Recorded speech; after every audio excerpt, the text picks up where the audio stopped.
आगे बढ़ने के पहले थोड़ा पोनिक्स देखें। तो यहाँ आप जो फोटो देख रहे हैं, this is basically example of hydroponics. देखिए ये जो है ये ट्यूब है, ओके। इस ट्यूब के अंदर से वो न्यूट्रिएंट वाला पानी जा रहा है और ट्यूब के इस जगह में होल है, वहाँ पे देखिए ये लेटुस पत्ता उगाया गया है, ओके। Beautiful beautiful implementation. ये क्या है? This is aquaponics. एक्वा, ये है हाइड्रो, दिस इज डिफरेंट। हम अभी आपको बताएंगे। पहले आप देखिए यहाँ 2 कंटेनर्स है, कंटेनर 1 कंटेनर 2, यह हाई लेवल में है, यहाँ पानी है, यहाँ कोई सिस्टम है, पाइप सिस्टम है, ओके। आपको कुछ दिखाई दे रहा है, कुछ कचरा टाइप का भी है यहाँ पे, और प्लांट्स भी है। तो इस चीज़ के बारे में हम लोग जानेंगे। पहले आप फोटोज में देखिए क्या हो रहा है। Next again example of hydroponics, okay. ये तो हम देखे ही हैं, ये देखिए बढ़िया लेटुस पत्ता, वाह खाने का मन कर रहा है। खैर ये आपका जॉइंट है, पाइप का जॉइंट, ओके। देखिए पूरा सिस्टम है यहाँ पे, इनको सनलाइट भी मिले उसके लिए भी सिस्टम रखा गया है। और ये है एरोपोनिक्स। क्या है भाई ये सिस्टम? ये इफेक्टिवली देखिए दिखने में कैसा है, एक लंबा स्प्रेयर का जैसा है, नीचे में एक टब के जैसा सिस्टम है, यहाँ से पानी दिया जाता है, ओके। और यहाँ से पानी जो है वो स्प्रिंकल होता है हल्का हल्का रेट में, ओके, स्प्रिंकल होता है। और इसी के बदन में आपका प्लांट्स को लगाया गया है, इसी के बदन में प्लांट्स को ऐसे ऐसे करके प्लांट्स को लगाया गया है। उनके ऊपर हल्का हल्का पानी का स्प्रे होता है, जो पानी वेस्ट होता है वो नीचे कलेक्ट हो जाता है, फिर उसको मतलब यहाँ जो पानी वेस्ट आके गिरा वो फिर कलेक्ट हो गया, फिर कलेक्ट होके ऊपर गया, फिर नीचे गया, मतलब रिसाइकल होता है। आप सोचिए जब हम लोग नॉर्मल फार्मिंग करते हैं कितना पानी लगता है, उसमें से बहुत सा पानी वेस्ट भी हो जाता है। पर ये हाइड्रोपोनिक्स, एक्वापोनिक्स, एरोपोनिक्स में हम लोग पानी का यूसेज को बचाने की कोशिश कर रहे हैं, रिसाइकलिंग करके पानी, ताकि वेस्टेज कम हो, ओके। चलिए अब जरा हाइड्रोपोनिक्स के बारे में समझे। हाइड्रोपोनिक्स में क्या हो रहा है? सो बेसिकली हाइड्रोपोनिक्स जो है, this is a soilless cultivation method where plants grow with their roots directly in a nutrient rich water solution। ये देखिए यहाँ पे मतलब प्लांट्स जो है ये कहाँ ग्रो कर रही है, इनके रूट्स को देखिए, ये पानी में ही है और ये न्यूट्रिएंट वाला पानी है, okay. This solution provides all the necessary minerals and nutrients the plant needs to thrive. मतलब डिफरेंट प्लांट्स तो डिफरेंट सॉल्यूशन, थोड़ा बहुत हेरफेर करना होगा और पीएच का वैल्यू हमको मेजर करते रहना है, okay. Now there are several types of hydroponic systems. इसके बारे में हम लोग चैप्टर में पढ़ेंगे, सेकेंड पार्ट जब हम पढ़ाएंगे, ओके, उस वक्त हम डिस्कस करेंगे। लेकिन याद रखिएगा कि इन सब टाइप्स के लिए हम लोगों को केयरफुली कंट्रोल करना पड़ता है। क्या चीज? सॉल्यूशन का कॉम्पोजिशन और पीएच वैल्यू। तो फिर यहाँ पे जो इंपॉर्टेंट चीज़ है याद रखने वाली वो है न्यूट्रिएंट का source, which is basically a carefully mixed synthetic और ऑर्गेनिक न्यूट्रिएंट सॉल्यूशन। दूसरा चीज़ क्या है? Growing medium. यहाँ क्या है growing medium? You see plants are often supported by an inert medium like rockwool, perlite और clay pellets, but in some systems their roots hang directly in the water like this. अक्सर इन चीज़ों में आपका plant को हम लोग support करते हैं, inert medium like rockwool, perlite या क्ले पेलेट्स, मतलब मिट्टी का ढेला। ले बेटा, पूरा मिट्टी तुझे नसीब नहीं हुआ, छोटा सा ढेला दे दिए, उसी में तू रूट ले। धीरे धीरे रूट ढेला से बाहर निकल गया और वो पानी पीने लगा। खैर ढेला में भी पानी जा सकता है, okay. So this is basically rock clay pellet. मेरी हिंदी से आपको शायद मज़ा आ रहा होगा, है ना? खैर कोई बात नहीं। Next, relationship. देखिए ये पूरा जो सिस्टम है ना, ये एक सिंगल सिस्टम है which is focused solely on plant growth. एक बात सोचिए, पहले क्या था?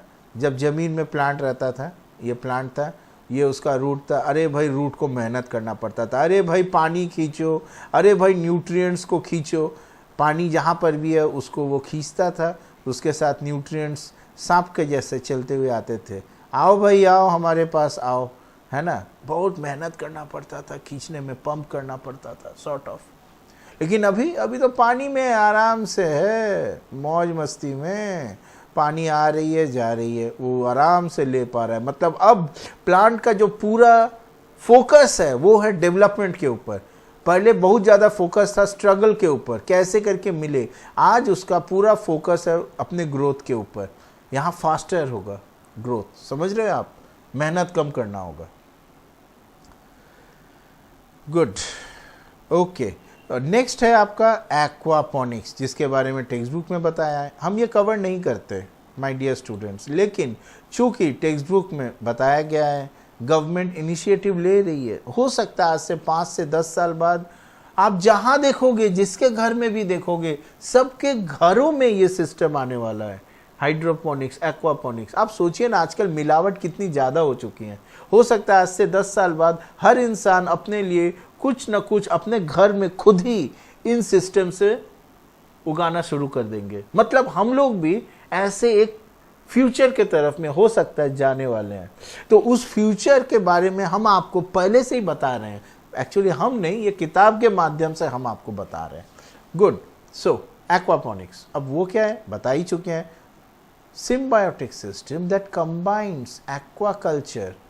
तो किताब में आपका है हाइड्रोपोनिक्स और एरोपोनिक्स, ये डिफरेंट है एक्वापोनिक्स। ओके, जरा समझिए इसमें। यहाँ दो कॉन्सेप्ट को मिलाया जा रहा है। एक है aquaponics, sorry aquaculture, that is raising aquatic animals like fish, और दूसरा है हाइड्रोपोनिक्स, मतलब एक्वापोनिक में आपका हाइड्रोपोनिक यूज होता है, और साथ ही साथ एक्वा कल्चर, मतलब हम यहाँ पे छोटे मोटे फिश को ले आ रहे हैं। मतलब यहाँ दो सिस्टम होगा, एक होगा हाइड्रोपोनिक सिस्टम और एक होगा एक्वा कल्चर सिस्टम। ओके, यहाँ का पानी इधर गया, इधर का मटेरियल इधर गया, यहाँ एक क्लोज सिस्टम के जैसा बनाने की कोशिश हो रही है। This is the concept behind aquaponics. तो देखिए, ये क्लोज लूप इकोसिस्टम है, जैसा कि हमने आपको यहाँ पे दिखाया। फिश वेस्ट, मतलब मछली यहाँ पे जो है वो कचरा वचड़ा जो भी निकालती है, पॉटी वॉटी जो करती है, फिश वेस्ट है, चिंता मत करिए, वो भी जीव जंतु है बेचारा, पॉटी नहीं करेगा तो चलेगा, खाएगा पिएगा तो थोड़ा पॉटी भी करना पड़ता है। तो fish waste basically provides natural fertiliser. याद है हमने आपको क्लास 6 वोकेशनल एजुकेशन में बताया था कि इवन जब हम लोग कुछ खाना खाते हैं उसमें बहुत सारे विटामिन्स, न्यूट्रिएंट्स वगैरह रहते हैं। हाँ, तो हम लोग जब खाते हैं उसमें विटामिन्स, मिनरल्स, बहुत कुछ न्यूट्रिएंट्स रहते हैं, फैट, कार्बोहाइड्रेट्स वगैरह वगैरह। सब चीज़ बॉडी में यूज़ नहीं होता है, जो अनयूज्ड होता है वो पॉटी, यूरिन के माध्यम से निकल जाता है। आप सोचते हैं पॉटी वेस्ट है, राइट? लेकिन अगर आप टेस्ट करिएगा तो देखिएगा उसके अंदर भी आपके बहुत सारे न्यूट्रिएंट्स हैं जो हमारे लिए ज़रूरत नहीं है। इसीलिए उस पॉटी वगैरह को, जैसे काऊ का पॉटी, गोबर, उसको भी बहुत एज ए फर्टिलाइज़र यूज़ किया जाता है। सिमिलरली ह्यूमन के पॉटी, यूरिन को भी फर्टिलाइज़र यूज़ कर सकते हैं। हमारे काम नहीं आया तो क्या हुआ, सॉइल में वो एक न्यूट्रिएंट का काम करेगा। सॉइल में बाद में अगर फ्यूचर में कोई प्लांट उगाया जाए तो वो उसके लिए न्यूट्रिएंट को मिलेगा, है ना। इसका मतलब अभी अभी हम लोग मान लीजिए जो फ्रूट खा रहे हैं, अभी मैंगो का सीज़न चल रहा है, मैंगो खा रहे हैं हम, मेरे हाथ में एक बहुत ही रसीला मैंगो है, आपके हाथ में भी है। सोच लीजिए आप मैंगो खा रहे हैं, मैंगो के अंदर में एक पर्टिकुलर मोलिक्यूल की बात करते हैं। वो मोलिक्यूल आया कहाँ से? पता चला वो मोलिक्यूल ज़मीन के अंदर में न्यूट्रिएंट था, वहीं से प्लांट लिया, ट्री लिया, प्लांट नहीं ट्री लिया, ट्री के रूट ने एब्जॉर्ब किया, पूरा ट्री के सिस्टम से जा कर के बाद में मैंगो जब डेवलप हुआ, मैंगो के अंदर में वही मोलिक्यूल आया। तो ट्री ने उस मोलिक्यूल को ज़मीन के अंदर से लिया था, और बहुत साल पहले वो न्यूट्रिएंट आया कहाँ था? वो मोलिक्यूल किसी इंसान ने या किसी एनिमल ने पॉटी किया था, वो मोलिक्यूल उस पॉटी का पार्ट था, समझ रहे?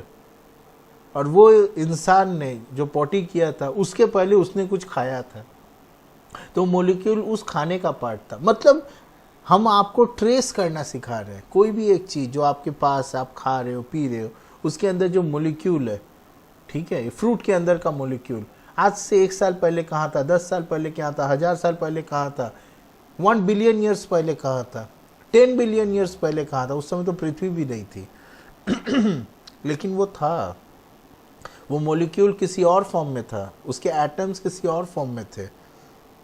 ओके,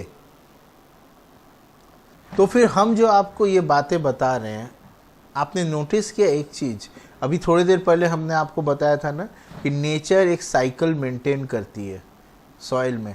ये जो मॉलिक्यूल वाला साइकिल है ये भी वही सही है।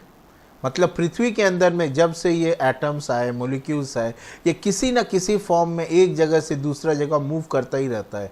कभी किसी का भोजन बनता है, कभी किसी का पॉटी बनता है, कभी किसी प्लांट्स का पार्ट बनता है, कभी फर्नीचर का पार्ट बनता है, फिर तूफान से टूट जाता है, फिर ज़मीन में जाता है, फिर वो किसी माइक्रो ऑर्गेनिजम्स के द्वारा खाया जाता है, वो माइक्रो ऑर्गेनिजम्स का बॉडी का पार्ट बनता है। मतलब this cycle keeps on going. मतलब आपके हाथ में भी जो मॉलिक्यूल है, आपका शरीर का जो पार्ट है आज, उसके आप स्टोरी को देखिएगा ना, आप अल्टीमेटली देखिएगा कि वो भी एक साइकिल को मेंटेन कर रहा है। ओके, तो अभी अभी हमने physics, chemistry and biology and earth sciences सारे कॉन्सेप्ट्स के माध्यम से आपको ये एक स्टोरी ट्रेस करना सिखाया है ना। तो चलिए वापस आते हैं एक्वापॉनिक्स में। गुड। सो देखिए, द प्लांट इन टर्न, यहाँ पे जो है तो फिश क्या है, basically fish waste is provides natural fertiliser for the plant. मतलब यहाँ 2 सिस्टम है, ठीक है। ये देखिए एक्वापॉनिक वाला 2 सिस्टम है। ऊपर में आपका हाइड्रोपोनिक सिस्टम मतलब प्लांट्स, और नीचे में है एक्वापॉनिक सिस्टम मतलब फिश, ठीक है।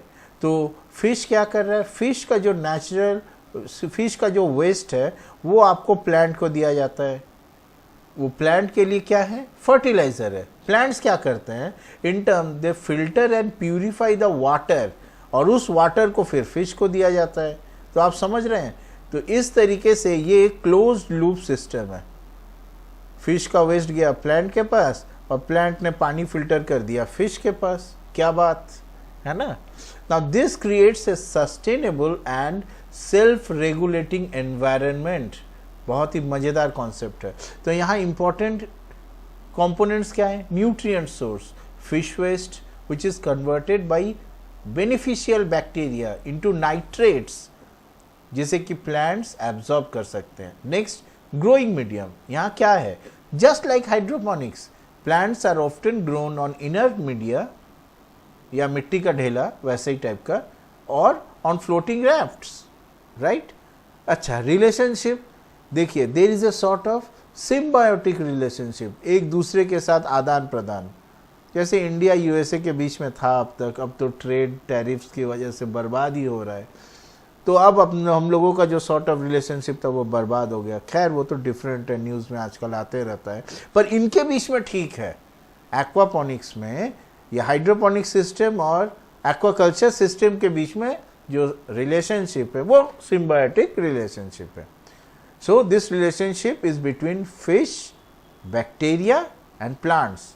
तो तीनों के बीच में रिलेशनशिप है। ओके, याद रखिएगा, हर एक का हेल्थ दूसरे के लिए वाइटल है। मतलब फिश का तबीयत खराब हो गया तो ये लोग इफेक्टेड हो जाएंगे। ओके, बैक्टीरिया किसी कारण से अगर मर गया, टेम्परेचर बहुत ज़्यादा हो गया, बैक्टीरिया मर गया, तो प्लांट्स वो नाइट्रेट्स एब्जॉर्ब नहीं कर पाएंगे। प्लांट्स नहीं एब्जॉर्ब कर पाएंगे तो पानी फिल्टर नहीं दे पाएंगे, फिश को दिक्कत हो जाएगा। ओके, तो अब हम लोग फाइनली आते हैं एरोपोनिक्स में। ओके, ये देखिए, सो बेसिकली आपका aeroponics is a more advanced type of hydroponics, जहाँ की plants are grown with their roots suspended in air। ये देखिए, अरे वाह, हवा में लटक रहा है। तो पानी कैसे मिला, अरे स्प्रे करो, ये देखो यहाँ पे स्प्रिंकलर है, ये लो फव्वारे से पानी, होली है तो प्लांट्स को होली का जैसा स्प्रे किया जा रहा है और प्लांट्स को पानी मिल रहा है। वैसे ये केवल पानी नहीं है, इसमें न्यूट्रिएंट्स भी है। So the roots are periodically spread with fine mist of nutrient solution and because the roots are exposed to more oxygen than in water, समझ रहे हो ना, पानी में जब रहते हैं उससे तो बहुत ज़्यादा ही अभी ऑक्सीजन मिल रहा है, और सॉलिड मीडियम मिट्टी के ढेला में, सो यहाँ पे प्लांट्स को ऑक्सीजन बहुत ज़्यादा मिलता है, रूट्स को बहुत ज़्यादा मिलता है इफेक्टिवली. सो इसकी वजह से hydroponic systems can lead to faster plant growth and higher yields. इसीलिए हाइड्रोपोनिक सिस्टम आपके स्पेस मिशंस में भी यूज़ किया जाता है, वहाँ सॉरी एक्वापोनिक सिस्टम, वहाँ पे ये अक्सर यूज़ किया जाता है अलॉन्ग विथ हाइड्रोपोनिक्स. मतलब वो लोग दोनों यूज़ करते हैं, ठीक है, डिपेंड करता है सिस्टम के ऊपर. कोई प्लांट शायद एरोपोनिक्स से ज़्यादा डेवलपमेंट होगा, फास्टर होगा, कोई हाइड्रोपोनिक्स से फास्टर होगा, पानी का न्यूट्रिएंट वगैरह बहुत सारे फैक्टर्स है. सो इसीलिए लोग दोनों सिस्टम्स को स्पेस मिशंस में यूज़ करते हैं, आपका एरोपोनिक्स और हाइड्रोपोनिक्स. एक्वापोनिक्स थोड़ा डिफिकल्ट हो जाता है, थोड़ा कॉम्प्लेक्स सिस्टम है. याद है ना, हमने आपको सबसे पहले फोटो में जो दिखाया था, यहाँ पे ये देखिए एक्वापोनिक्स में, इस फोटो में हमने आपको दिखा दिया था. ये देखिए यहाँ पे ये फिश वाला सिस्टम है और ये प्लांट वाला सिस्टम है, और वाइसे वर्सा. यह प्लांट है, ये फिश है या मछली है. इसका देखिए ये सॉइल वाला पार्टिकल्स है, यहाँ प्लांट्स देख पा रहे हैं आप. तो ये आज का कॉन्सेप्ट है, मज़ेदार है ना. तो यहाँ पे इम्पोर्टेंट क्या क्या था, की components of this system for aeroponics. की कंपोनेंट्स है nutrient source, a nutrient rich water solution which is delivered by a fine mist. Mist क्या है भाई, ऐसा एक सिस्टम है स्प्रिंकलर, यहाँ से पानी आते रहता है. लो भाई लो, होली खेलो, प्लांट्स एंजॉय करो, happy Holi for plants not us. Anyway चलिए next, growing medium. Growing medium क्या है, कुछ है ही नहीं यहाँ पे ग्रोइंग मीडियम, या तो ऐसे ही लटका हुआ है हवा में. So the roots are completely suspended in air. Next, relationship. So you see a single system focused on plant growth but with a unique method of nutrient delivery. यहाँ न्यूट्रिएंट डिलीवरी एकदम नीचे से मिस्ट के माध्यम से हो रहा है, कोई पानी वेस्ट नहीं हो रहा है. देखिए जो भी पानी स्प्रिंकल वेस्ट हुआ वो बाद में फिर से रीयूज हो जाएगा. ले बेटा ले, जो भी बाहर आया फिर से ऊपर जा, रीयूजेबल.